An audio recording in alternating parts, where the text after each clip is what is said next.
Ayan, tuloy-tuloy lang paghalo guys. Idol, kung bago ka pa lang magbukas ng social media platform at sa mga hindi pa nakapalo sa akin, mag-follow na kayo, mag-subscribe. Dahil ngayong gabi, sasamahan nyo akong magluluto tayo ng dinuguan, Ilocano version to guys. Dahil hahaluan natin ng papaya. Bago magpatuloy idol, batiin ko lang ang aking mga subscribers at followers na laging nakasuporta sa akin. Huwag po sana kayo magsasawa mga idol. Ngayong gabi idol, samahan mo na akong magluto.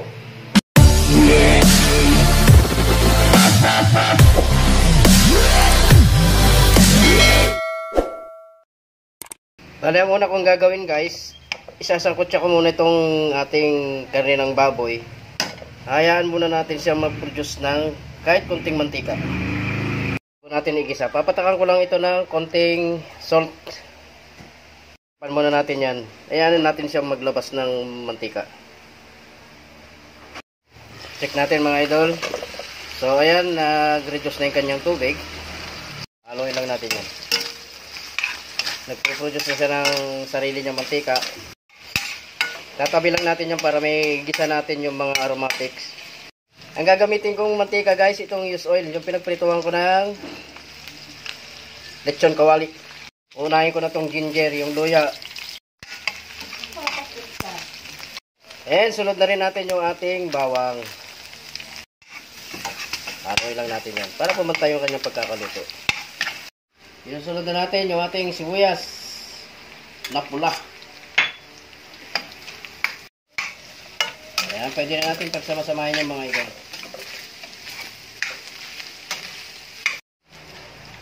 Tatakpan muna natin yan guys. Hayaan natin siyang masute o mag-. Check natin. Ayan, golden brown na yung ating karne. Pwede ko nang ilaglag yung itong papaya.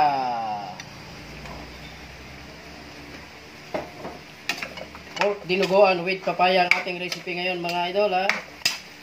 Hindi siya purong. Papatakan ko na to ng konting asin mga idol. Konti lang nilagay natin kanina. Tapos ang ating pampalasa, dadagdagan na rin natin ng pamintang durog. Panuli natin mga idol. Lalagyan ko lang ng konting tubig to mga idol ha, para lumambot lang yung papaya. Ayan, okay na yan. Tapos takpan natin ulit. Check natin yan mga idol. So pwede na natin ilagay yung dugo ng baboy. Ayan, lalagyan natin yung dugo ng baboy. Ayan, okay. Sabay lang natin ang halo mga idol para pantay yung pagkakaluto ng dugo. At this point, pwede na natin ilaglag yung ating siling pansigang o siling haba. Tatakpan ko lang yan ng bagya. Ayan, tuloy-tuloy lang paghalo guys.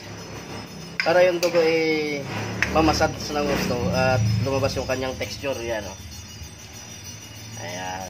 Ayan guys, papatakan ko lang ng suka ito para makumpleto na ang kanyang ricado. Ayan. Palutuin muna natin yung suka. Tapos okay na, pwede na tayo mag-plate. Sabi ni Taba, may plato ba kami? So okay na to guys. Magpi-plate tayo kasi gustong gusto na asawa ko yung medyo may sabaw. Kaya hindi natin pinatuyuan. Ayan. Ayan mga idol, ang ating video for today. Yung pork dinuguan with papaya. Para hindi naman purong karne mga idol. Kailangan natin i-balance, may gulay yung ating dinuguan. Ayan guys, ito na yung niluto nating dinuguan. O, magkain na tayo. Samahan nyo ako guys. Ano ang inyong ulam ngayong linggo? Tama. 1:35 na. Sarap. Sarap kasi may papaya.